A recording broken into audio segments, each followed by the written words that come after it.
네, 이렇게 코로나19가 확산하는 이 엄중한 시기에 마스크도 안 쓴 만취 승객이 운전 중인 택시기사를 폭행하는 사건이 벌어졌습니다.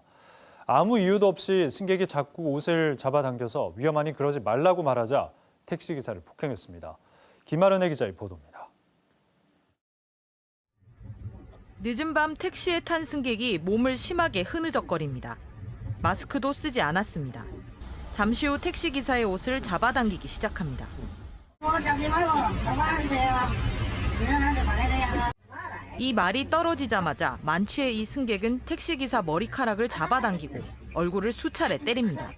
택시기사는 이후 큰 정신적 충격을 받아 치료를 받고 있습니다. 지금 이 사람을 태우고 나서 그런 트라우마 때문에 취객을 못 태우겠고 야간이면 일을 못 하겠어요. 그러니까 또 이런 사람을 만날 수도 있다고 생각되니까. 경찰은 폭행 승객을 특정범죄 가중처벌법 위반 혐의로 검찰에 송치했습니다. 택시기사들은 이런 폭행 사건 소식을 들을 때면 밤 운행이 두렵다고 호소합니다.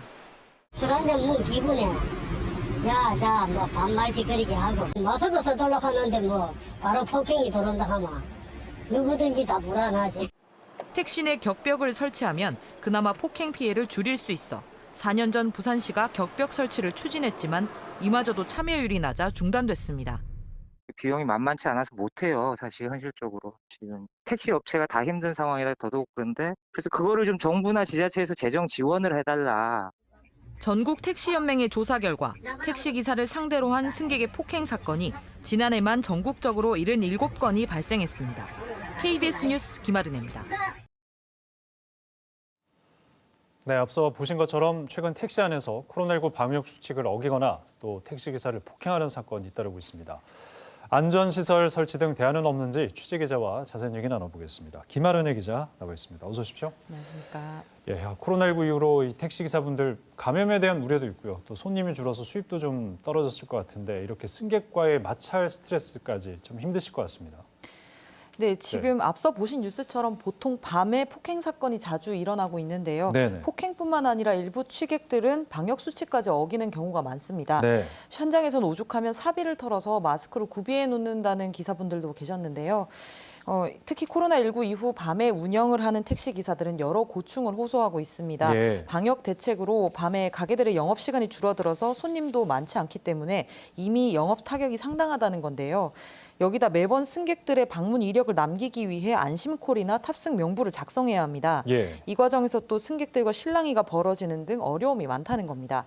그러다 보니 야간 영업을 나서고 싶지 않다는 기사들이 많은데요. 네. 생계 때문에 어쩔 수 없이 불안을 안고 밤마다 집을 나서고 있습니다. 이번에 난 사고도 마스크를 쓰지 않은 승객이 심지어 폭행까지 일으켜서 방역과 기사 안전을 위한 안전시설 설치가 필요하다는 목소리가 나오고 있습니다. 네, 그 안전시설이라는 게 바로 격벽이라는 얘기인데 예전에 이제 설치 사업이 좀 진행이 되는 것 같더니 지금은 어떻습니까? 지난 2017년에 부산시가 기사와 승객을 분리할 수 있는 격벽 사업을 진행했는데요. 네. 당시에는 시민 정서상 위화감을 조성할 수 있다는 의견이 많아서 참여율이 크게 떨어졌다고 합니다. 예. 결국 이듬해에 사업이 중단됐고 현재까지도 추가 대책은 마련되지 않고 있습니다.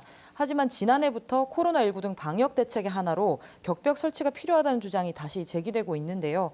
부산에서는 코로나19 사태를 계기로 지난 2월부터 별도의 방역 택시를 운영하고 있습니다. 네. 현재 자가격리자 등 코로나 확진 검사를 받은 시민들에게 예약제로 운영을 하고 있는데요. 이 택시는 격벽이 설치돼 있고 사람이 내릴 때마다 수시로 방역 조치를 취하고 있습니다. 하지만 부산 전역에 32대뿐이어서 대기자가 발생하는 경우도 있습니다. 네. 또 택시를 타는 사람들은 방역비 명목으로 별도의 추가 요금도 내야 하는데요. 방역택시 관계자는 고령층이나 저소득층 같이 이동이 불편하거나 비용 지불에 어려움을 겪는 사람들에게 지원이 필요하다고 말합니다. 네, 택시 기사들의 안전 그리고 방역 대책을 위해서도 이 안전시설이 좀 빨리 설치가 됐으면 좋겠는데 어려움도 또 있다면서요. 네, 그렇습니다. 네. 지난해 격벽 설치 지원과 관련한 법안이 발의됐지만 아직 네. 국회 문턱을 넘지 못했습니다.